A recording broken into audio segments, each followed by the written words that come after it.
मसीह संदेश सुनने वाले सभी मसीहों को यीशु नमस्कार।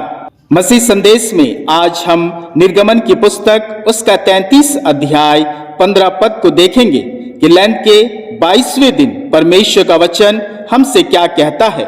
निर्गमन उसका 33 अध्याय 15 पद।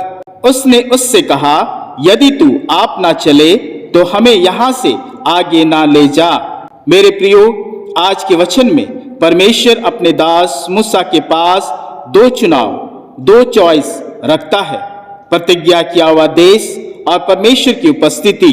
परमेश्वर मूसा से कहता है, देख मैं तुझे प्रतिज्ञा किया हुआ देश दे रहा हूं, तू चला जा, पर उस देश में मैं तेरे साथ नहीं जाऊंगा। मेरे प्रियो, मूसा के सामने दो चॉइस थी। अगर वह प्रतिज्ञा किया हुआ देश चुनता तो परमेश्वर की उपस्थिति खो देता, और अगर वह परमेश्वर की उपस्थिति चुनता तो प्रतिज्ञा किया हुआ देश खो देता। प्रतिज्ञा किया हुआ देश कनान, जिसके बारे में बाइबल बताती है, लेवी व्यवस्था उसका 20 अध्याय 24 पद।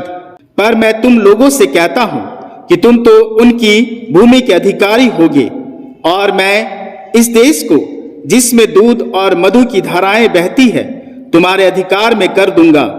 तुम्हारा परमेश्वर यहोवा हूं, जिसने तुमको अन्य देशों के लोगों से अलग किया है।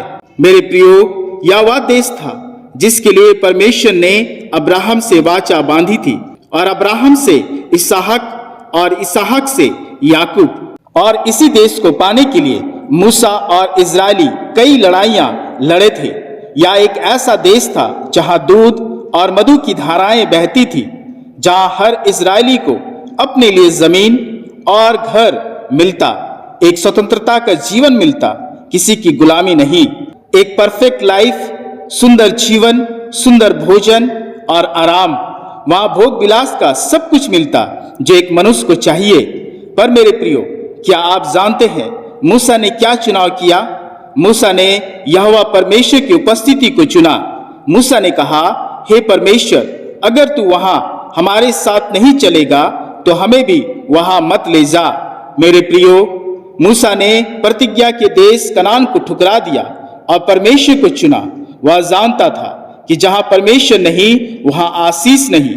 बिना अपने परमेश्वर का प्रतिज्ञा किया हुआ देश कनान उसके लिए व्यर्थ है, और वह यह भी जानता था कि परमेश्वर से बड़ा कुछ भी नहीं। मेरे प्रियो, बड़ा सवाल यह है कि मूसा की जगह अगर हम होते तो क्या सुनते? परमेश्वर की उपस्थिति और बिना परमेश्वर के प्रतिज्ञा किया हुआ देश। आज भी यही परिस्थिति कई मसीहों के जीवन में है और आती है, जब हमें अपने परमेश्वर और संसार के बीच किसी एक को चुनना होता है। पर दुखद बात यह है कि अधिकतर यह देखा गया है कि हम परमेश्वर को छोड़ संसार की अंधी अभिलाषाओं को ही चुनते हैं।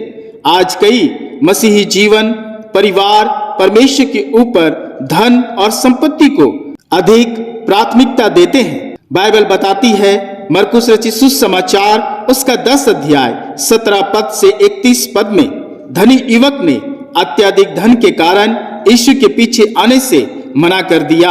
आज कई मसीही परमेश्वर की उपस्थिति को छोड़ शरीर की अभिलाषाओं की उपस्थिति में अपना समय ज्यादा बिताते हैं। आज कई मसीही जीवन परमेश्वर से रिश्ता तोड़ शारीरिक रिश्तों की उपस्थिति में ज्यादा चलते हैं। आज हम मसीह जीवनों, परिवारों में देखते हैं कि परमेश्वर का स्थान दूसरा, तीसरा या चौथा है। पर मेरे प्रियो, मूसा के लिए परमेश्वर ही पहला स्थान था। परमेश्वर ही उसका सब कुछ था। एक देश जिसमें सब सुख सुविधाएं थी, मूसा ने परमेश्वर के लिए छोड़ देना बेहतर समझा। यह वही मूसा है जिसने फिरौन राजा का राजपाट परमेश्वर के बुलाने पर छोड़ दिया।